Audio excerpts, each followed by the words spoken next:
Tenga la bondad de buscar la segunda epístola a los Corintios, capítulo 10. Hoy hablaremos de la batalla por nuestra mente, porque esta es una batalla que todos estamos peleando y es importantísima. ¿Se ha dado cuenta que algunas de nuestras batallas son realmente tontas? Escuché de un hombre que se puso a dieta tratando de perder peso, pero en su camino hacia el trabajo había una cafetería. Y él pensó cuán bueno sería tomarse un cafecito con un rico pan de dulce. Y pensó, si encuentro un estacionamiento vacío frente a la cafetería, entro. Y así lo hizo. Después de manejar como 10 veces frente a la cafetería, hubo un estacionamiento vacío. Todos en mayor o menor grado tenemos esa clase de batallas, ¿verdad? Pero hay una batalla que es mucho más siniestra y mortal. Es la batalla por la mente. Esta batalla es entre Dios y Satanás. Y el campo de batalla es nuestra mente, nuestra alma. Y todos quienes somos cristianos estamos en medio de esta batalla. Busque 2 Corintios 10, los versos del 3 al 5.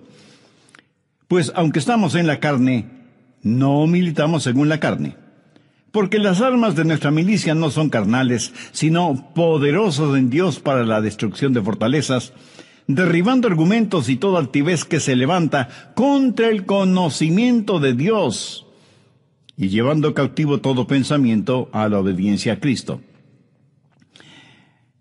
Toda vez que esta batalla es real, este mensaje no solo que es de advertencia, sino también un llamado a las armas. Pero también deseo que sea de ánimo, porque cuando usted nace de nuevo, nace para ganar. Dios no le salva para que viva una vida derrotada. Pablo dijo, mas a Dios gracias, el cual nos lleva siempre en triunfo en Cristo Jesús.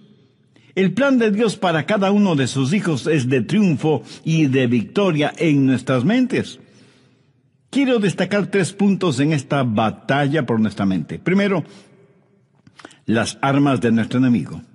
Veamos nuevamente el verso 4. Porque las armas de nuestra milicia no son carnales, sino poderosas en Dios para la destrucción de fortalezas. Ahora, ¿quiénes son los participantes en esta guerra? ¿Quién ha declarado la guerra contra su mente, contra su alma? Nuestro enemigo no lo podemos ver física o carnalmente. Busque Efesios 6, 12. Porque no tenemos lucha contra carne y sangre, sino contra principados, contra potestades, contra los gobernadores de las tinieblas en las regiones celestes. El diablo se ha ubicado en lugares estratégicos para hacerle la guerra a usted, y cuenta con una multitud de demonios para ese propósito. Son invisibles y están dedicados a la destrucción de su vida mental, dirigidos y bajo la autoridad del príncipe de las tinieblas que es Satanás. ¿Cuál es el trofeo en esta guerra? ¿Cuál es el campo de batalla? Veamos el verso 5. Derribando argumentos y toda altivez que se levanta contra el conocimiento de Dios, y llevando cautivo todo pensamiento a la obediencia a Cristo. Ahí lo tiene. Argumentos, conocimientos, pensamientos, como elementos de esta guerra por la posesión de su mente. Satanás quiere conquistarla para poder controlarle a usted y luchar contra Dios. Hay una diferencia entre su mente y su cerebro. Los psicólogos del comportamiento no reconocen esa diferencia, pero la Biblia ve esa diferencia en forma muy clara. Su mente no es la que piensa, sino su cerebro. Y la relación entre mente y cerebro es la misma que existe entre un guitarrista y su guitarra. El guitarrista utiliza la guitarra para expresarse por medio de la música. Hay una diferencia entre mente y la materia gris de su cerebro. Mente y cerebro son 2 cosas separadas. Y tengo que reconocer, para efectos de la ilustración, que aunque todos tenemos guitarritas, algunos tienen mejores guitarras que otros. Quiero decir, tienen mejores cerebros que otros. Ahora escúcheme atentamente. Cuando usted se salva, tiene la mente de Cristo. No significa que su capacidad mental será extraordinaria, sino que tendrá la capacidad de pensar utilizando el cerebro que tiene. El diablo quiere su mente. Y el hecho de que usted tenga la mente de Cristo, el hecho de que usted haya sido salvado, no significa que la guerra se ha terminado para usted. Recuerde que Pablo está escribiendo a los hermanos en la iglesia de Corinto. Sin embargo, el apóstol tiene preocupación espiritual por ellos. Veamos 2 Corintios 11:3. Pero temo que como la serpiente con su astucia engañó a Eva, vuestros sentidos sean de alguna manera extraviados de la sincera fidelidad a Cristo. ¿Qué es lo que está diciendo el apóstol Pablo? Está diciendo que él siente temor de que, así como el diablo en forma sutil engañó a Eva, las mentes de ellos puedan ser corrompidas por Satanás y abandonen la sincera y pura devoción que deben tener a Cristo. El diablo pues quiere corromper su mente y tratará de evitar por todos los medios posibles el que usted tenga la mente de Cristo. Y Pablo está tratando a los hermanos en Corinto como si fueran sus hijos. Mire lo que dice en el verso 2 del capítulo 11, 2 Corintios.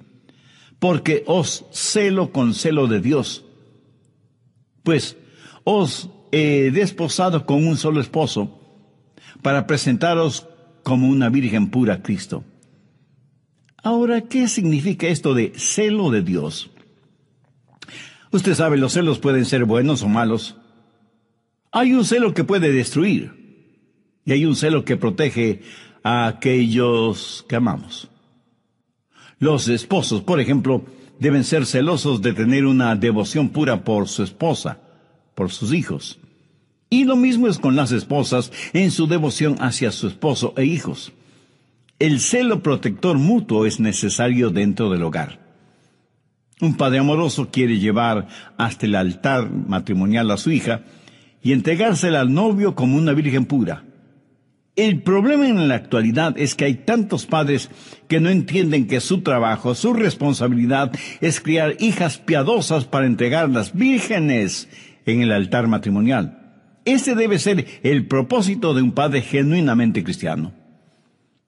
Pablo usa esa analogía para decir que los hermanos en Corinto eran sus hijos espirituales, eran la novia de Cristo, y que no quería que fueran engañados y corrompidos en sus mentes. Prácticamente les está diciendo, cuando les presenten las bodas del Cordero, quiero que sean como una virgen casta y pura para el Señor. Tristemente tengo que reconocer que no hay suficiente pureza en las iglesias en nuestros días. Tal parece que las novias han perdido la capacidad de sonrojarse frente a las cosas impuras. La iglesia necesita recobrar la virtud de la pureza. Leí la historia de un hombre que vivió en Londres hace muchos años. Se le conocía simplemente como el señor Betts. Tenía un almacén de música. Un día un hombre vestido con harapos entró en el almacén y le dijo, necesito algo para comer. Por favor, quisiera comprar mi violín. El señor Betts le dijo que ya tenía muchos violines. Pero el harapiento insistió, es que estoy verdaderamente necesitado. Por favor, cómpreme el violín. El señor Betts le compró el violín, por lo que en Londres hubiera sido el equivalente de $5. El hombre tomó el dinero, lo guardó en sus harapientas ropas y se fue. El señor Betts, que era músico, puso el violín bajo su quijada y empezó a tocar. Armoniosas y resonantes notas salieron de ese violín. El señor Betts se sorprendió de la calidad del sonido del violín y con la ayuda de una vela trató de ver su interior y pudo distinguir dos palabras: Antonio Stradivarius. Y se dio cuenta que tenía un verdadero tesoro en sus manos. Y el hombre de harapiento se lo había vendido por el equivalente de $5. El señor Betts era un hombre bueno y honesto. Salió a buscar al hombre harapiento, pero nunca lo encontró. Muchos años después, el señor Betts vendió ese violín por $5,000. En la actualidad, un violín Stradivarius cuesta una verdadera fortuna. Ahora haga la analogía. Algunos jóvenes se venden muy barato cuando permiten que sus cuerpos se conviertan en sucios objetos de placer sexual, en vez de cuidarse y guardarse para aquella persona con la cual se casará. Pablo dice, como un padre quiere proteger a su hija para presentársela pura a Cristo, así quiero protegerles a ustedes que forman la iglesia para que tengan una mente pura y una sincera devoción por Cristo. Mi amigo, hay una batalla por su mente. El diablo quiere poseer su mente porque sabe que si puede tenerla, puede corromperla, puede alejarle del Señor Jesucristo. Vivimos en un mundo que tiene una mente totalmente corrompida. Y recuerde que, de acuerdo a Génesis 6, Dios destruyó a toda una civilización porque todo designio de los pensamientos del corazón de ellos era de continuo solamente el mal. Por favor, busque Romanos 8:6. Porque el ocuparse de la carne es muerte, pero el ocuparse del Espíritu es vida y paz. Y en Proverbios 23:7 leemos, porque cuál es su pensamiento en su corazón, tal es él. O sea, la Biblia claramente enseña que necesitamos guardar, proteger nuestra mente. De paso, quiero decir algo para aquellos que pudieran estar cautivos en eso de la meditación trascendental. Eso es muy, pero muy peligroso. ¿Sabe lo que la meditación trascendental hace? Abre su mente para los espíritus diabólicos. A los practicantes de esta forma de ocultismo se les dice que deben entrar en un estado de meditación, a fin de hacer contacto con los espíritus. Mi amigo, eso es como irse por la noche a la cama, después de abrir todas las ventanas y todas las puertas, y esperar para ver qué o quién entra en su casa.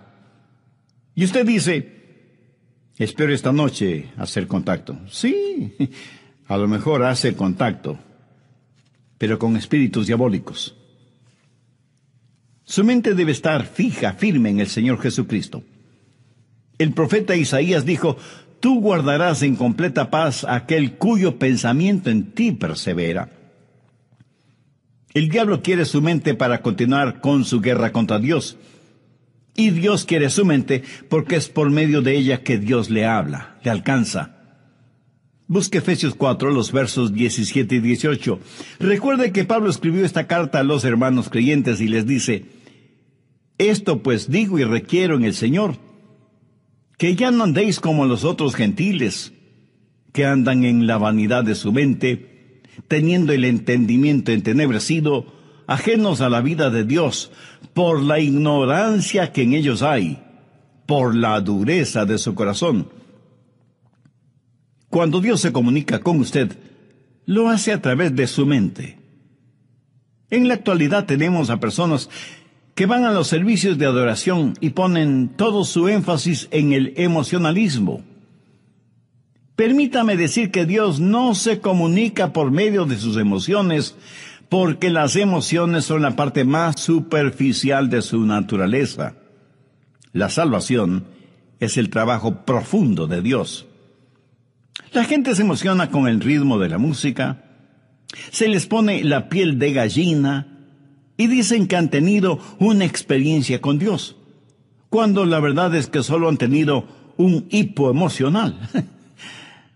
Dios se comunica por medio de la mente, y no estoy hablando de un racionalismo o intelectualismo. Hablo de que Dios se revela en su mente y que Dios nos cambia empezando con nuestra mente. En Efesios 4:23 Pablo dice, y renovaos en el espíritu de vuestra mente. Ahora, ¿cómo Dios le renueva a usted? En el espíritu de su mente. Usted puede cambiar su forma de vivir, cambiando su forma de pensar. Por eso en Romanos 12:12 el apóstol dice, no os conforméis a este siglo, sino transformaos por medio de la renovación ¿de qué? De vuestro entendimiento. Y aquí la palabra entendimiento significa mente. O sea que Pablo está diciendo que debemos ser transformados por medio de nuestra manera de pensar. Dios se comunica con usted por medio de su mente. Dios le cambia por medio de su mente. Y Dios le controla por medio de su mente. Recuerde lo que dice Romanos 8:6. Porque el ocuparse de la carne es muerte, pero el ocuparse del Espíritu es vida y paz. Dios nos controla cuando le permitimos que controle nuestra mente. Y eso es exactamente lo que quiere hacer Satanás, controlar nuestra mente para poder controlarnos a nosotros. Por lo tanto, la batalla por nuestra mente es real. Segundo, la debilidad de nuestra carne. Y es muy importante el entender esto. En nuestra propia carne, todos somos débiles. 2 Corintios 10:3 dice, pues aunque andamos en la carne, no militamos según la carne. En otras palabras, su carne, o sea, su estado natural, de ninguna manera tiene lo que se requiere para tener un proceso mental correcto. Y porque vivimos en la carne, todos tenemos problemas, desilusiones, enfermedades. Todos experimentamos las cosas mundanas de la vida. Y no piense que porque usted es ya salvo, va a vivir en un planeta diferente, inmune a las realidades de la vida en la tierra. Algunas personas se encierran en monasterios pensando que así vivirán vidas santas. Se cuenta de un hombre que decidió entrar en un monasterio cuya regla principal era el silencio. Podían decir solo 2 palabras al año. Al cumplir el primer año fue llamado por el superior del monasterio, quien le dijo, ya tienes 1 año aquí y puedes decir tus 2 palabras. Y el hombre simplemente dijo, cama dura. Después del segundo año, sus 2 palabras fueron, mala comida. Al tercer año, y frente a su superior, dijo, me voy. Y su superior le contestó, está muy bien que te vayas, porque en los 3 años que has estado aquí, lo único que has hecho es quejarte. Aunque vivimos en la carne, no batallamos en la carne porque nuestra carne es débil. Y no estamos en guerra contra carne y sangre. Efesios 6, desde el verso 10 dice, por lo tanto, hermanos míos, fortaleceos en el Señor y en el poder de su fuerza. Vestíos de toda la armadura de Dios para que podáis estar firmes contra las acechanzas del diablo, porque no tenemos lucha contra sangre y carne, sino contra principados, contra potestades, contra los gobernadores de las tinieblas de este siglo, contra huestes espirituales de maldad en las regiones celestes. Deseo preguntarle, ¿quién controla sus pensamientos? Si todavía no tiene a Cristo en su corazón y su mente, el diablo los controla. ¿Quiere cambiar esa realidad? Entonces le invito a orar de la siguiente manera. Querido Dios, deseo normar mi vida con pensamientos limpios, dignos, puros. Y solo tú puedes ayudarme. Soy pecador, no solo por lo que hago, sino por lo que pienso. Señor Jesús, cuando entregaste tu vida en la cruz del Calvario fue para perdonarme y darme la oportunidad de una vida nueva, de una mente nueva, de un corazón nuevo. Deseo que seas mi Salvador y mi Señor y que tomes el control de mi vida. En tu nombre lo pido. Amén.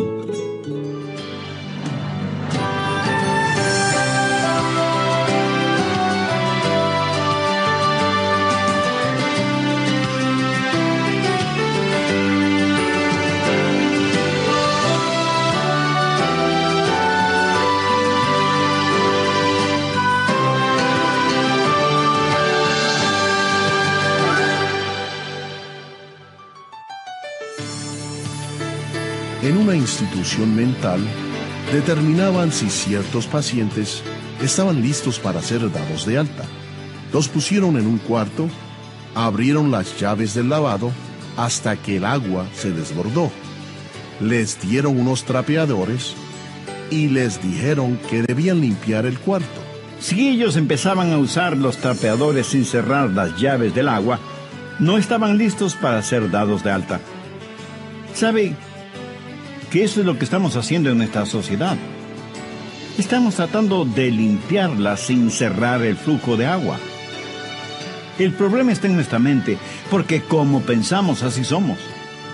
Y es de la mente, del corazón, que salen los actos de nuestra vida.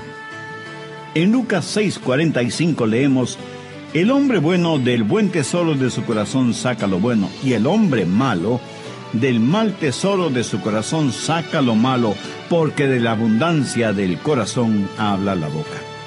Así como es cierto que un árbol de manzanas no puede producir piñas, de la misma manera un hombre de malos pensamientos no puede producir buenas obras. Bienvenidos, soy Andrés García Vigio. Escuchemos al doctor Adrian Rogers en la voz del pastor Lenín de Llanón en la parte final del mensaje La batalla por su mente.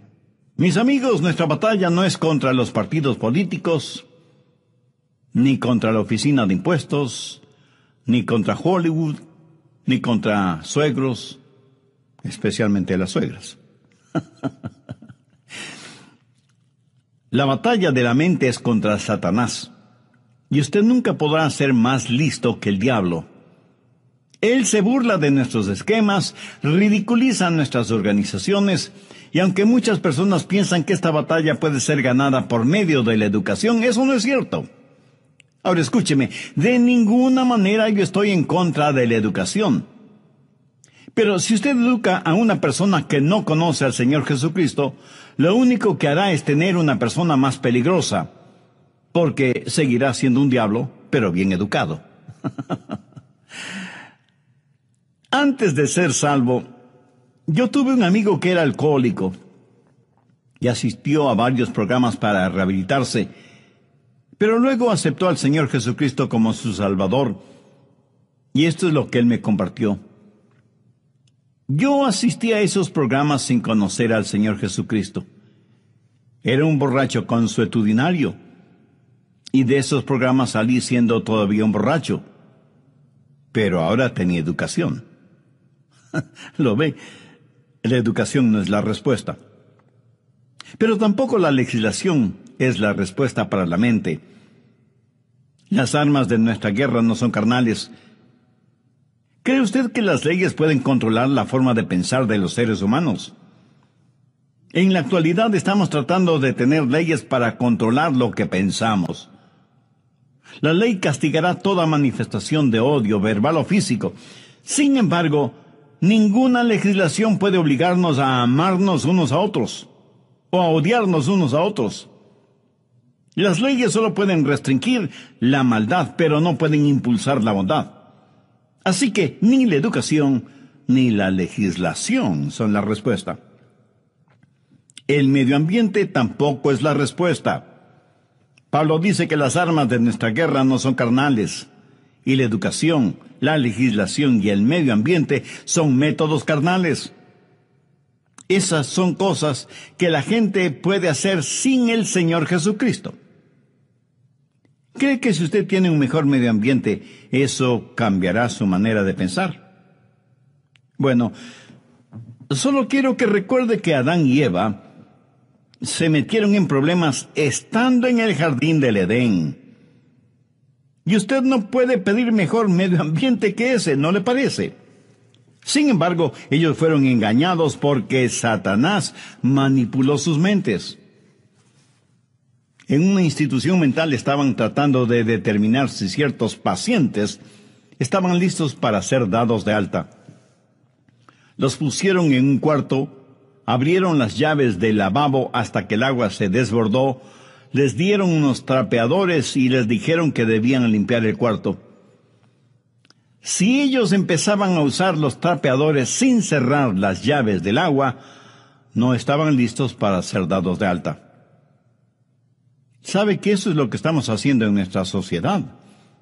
Estamos tratando de limpiarla sin cerrar el flujo de agua. El problema está en nuestra mente, porque como pensamos, así somos. y es de la mente, del corazón, que salen los actos de nuestra vida. En Lucas 6:45 leemos: el hombre bueno del buen tesoro de su corazón saca lo bueno, y el hombre malo del mal tesoro de su corazón saca lo malo, porque de la abundancia del corazón habla la boca. Tercero, las armas de nuestra batalla. Segunda de Corintios 10:4, porque las armas de nuestra milicia no son carnales, sino poderosas en Dios para destrucción de fortalezas. En los días de Pablo había una batalla. En un extremo estaba Pablo, y en el otro extremo el Imperio Romano. El Imperio Romano había estado en existencia por 700 años, y tenía privilegio y poder. Tenía sus legiones romanas, una poderosa fuerza naval, el Senado romano, la ley romana, y parecía que toda la maldad del imperio estaba atrincherada en Corinto, en las mentes y corazones de la gente. Todo esto en contra de Pablo, pequeño judío, pero con un corazón lleno de Jesús, declarando la guerra a toda esa maldad. ¿Quién ganaría esa pelea? Pablo. ¿Cómo? No con armas carnales. Pablo habla de fortalezas en el verso 4, y se refiere a armas que tácitamente son poderosas en Dios para la destrucción de fortalezas. Las murallas de esas fortalezas iban a ser derrumbadas. ¿Qué clase de resistencia hubo en los corazones y mentes de los corintios entonces y en la actualidad en nosotros? Arrogancia, ignorancia, desesperación. Todas estas son fortalezas de maldad. Y dentro de cada fortaleza, los demonios trabajan en la mente en forma muy organizada, movilizando los ejércitos infernales para hacer más fuerte la resistencia. Sin embargo, Pablo dice que esas murallas se desmoronarán. Y en el verso 5 menciona cosas muy importantes: derribando argumentos y toda altivez que se levanta contra el conocimiento de Dios, y llevando cautivo todo pensamiento a la obediencia a Cristo. Aquí está esa fortaleza con sus altas torres, y Pablo penetrará esa fortaleza para alcanzar a quienes están adentro. Pero durante ese proceso, Pablo dice que tendrá que destruir esa fortaleza. Ahora, ¿de qué está hablando el apóstol?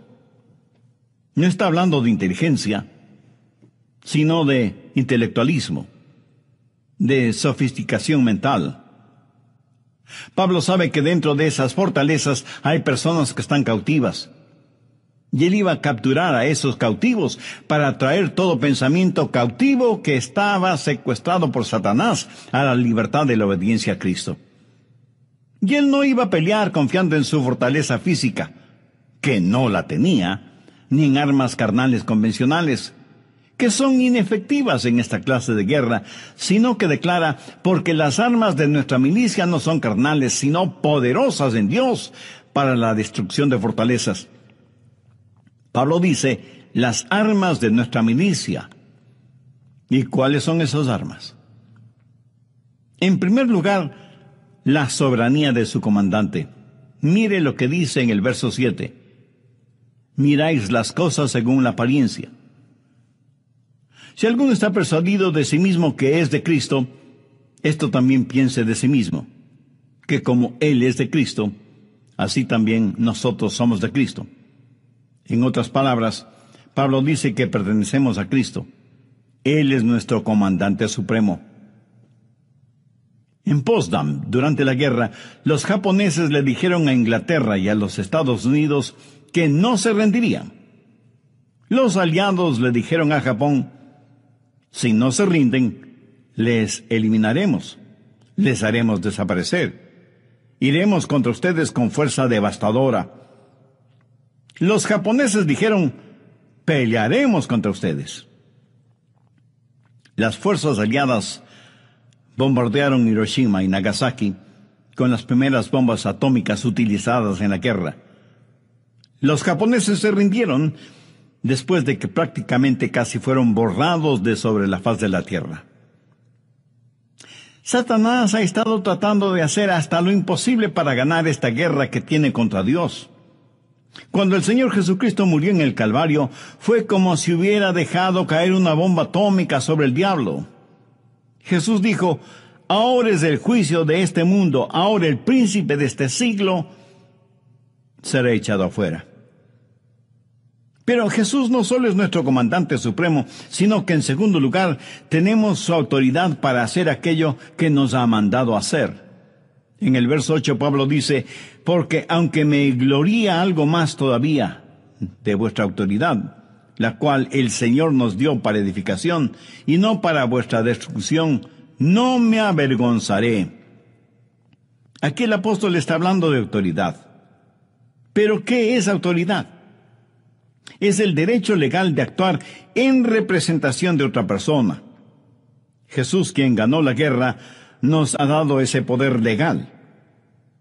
David, con su pequeña onda y Dios, se enfrentó al gigante Goliat y lo mató.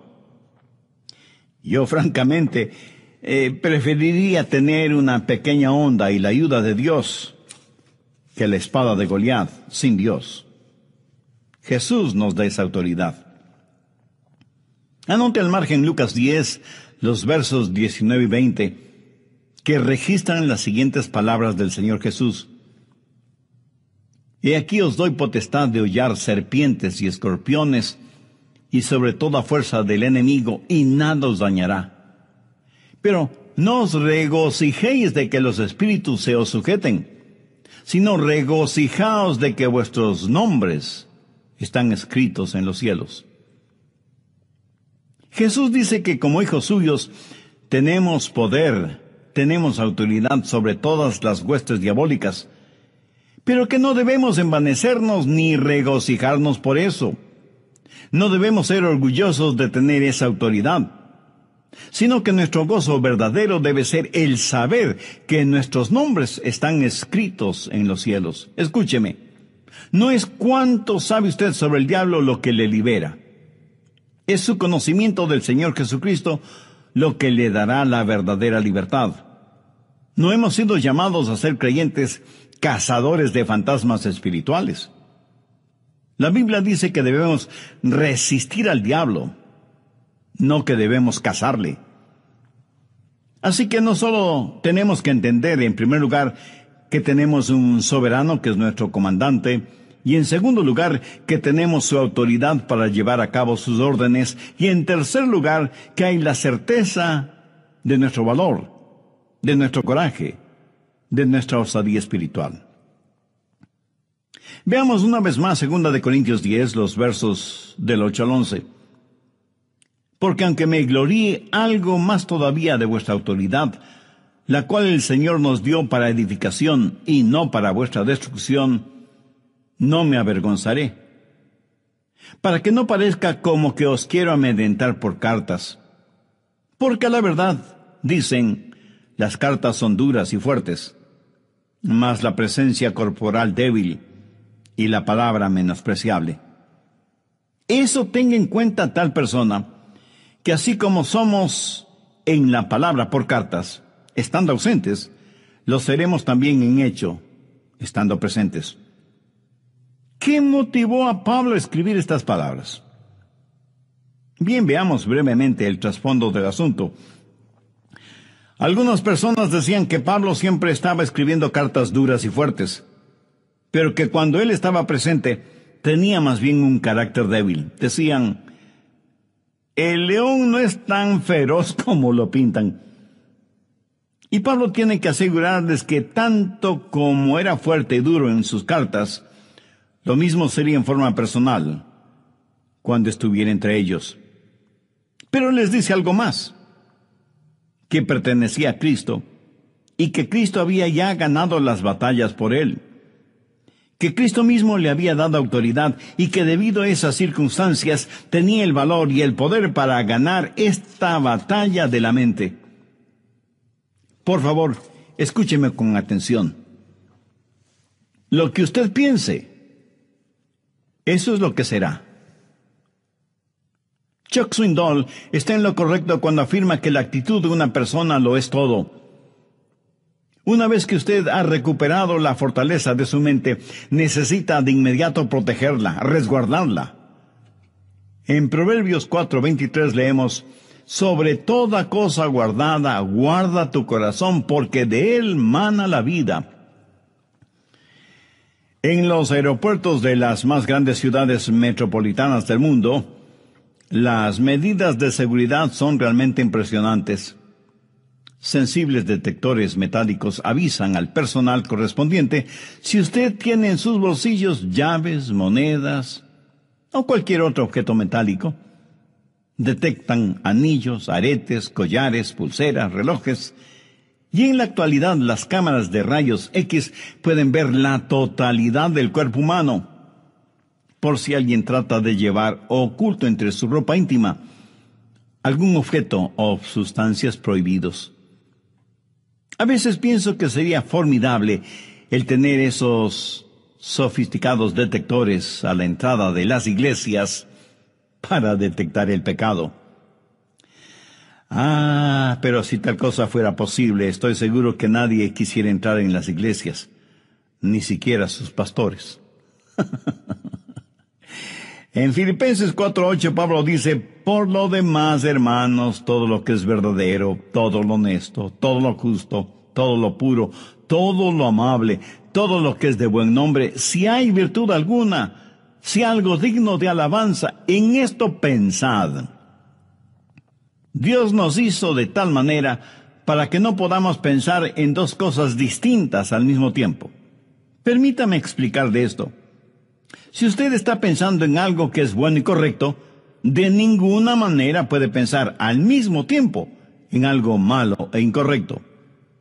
Y usted no tiene que ser inteligentísimo para ver la lógica de esta declaración. Y aunque ya lo he mencionado varias veces, usted es lo que piensa. Proverbios 23:7 dice: porque cuál es su pensamiento en su corazón, tal es él. Proteja su mente. Tenga al Señor Jesús como el punto central de su mente. No permita que el diablo le robe la devoción de su corazón puro hacia el Señor Jesucristo. Viva permanentemente enamorado de Jesús y jamás se avergüence de confesar su amor por Él. ¿Se avergüenza usted de confesar su amor, de declarar su amor por la persona que verdaderamente ama? Estoy seguro que no. Cuando sus pensamientos, su corazón están enfocados, centralizados en el Señor Jesucristo, ya no habrá espacio para pensamientos sucios, lujuriosos, malvados, orgullosos, pervertidos, que constantemente nos bombardean. Y si alguien me pregunta: Pastor Rogers, ¿cómo empiezo todo ese proceso? Bueno, gracias por su honesta pregunta. Debo empezar diciéndole lo siguiente: comience entregando su corazón a Jesucristo. Pablo en 2 Corintios 4:4 dice: en los cuales el Dios de este siglo cegó el entendimiento de los incrédulos, para que no les resplandezca la luz del evangelio de la gloria de Cristo, el cual es la imagen de Dios. Verá, su mente sin Cristo es realmente ciega a las cosas espirituales. No quisiera que Dios removiera esa ceguera espiritual al entregar su corazón a Jesús.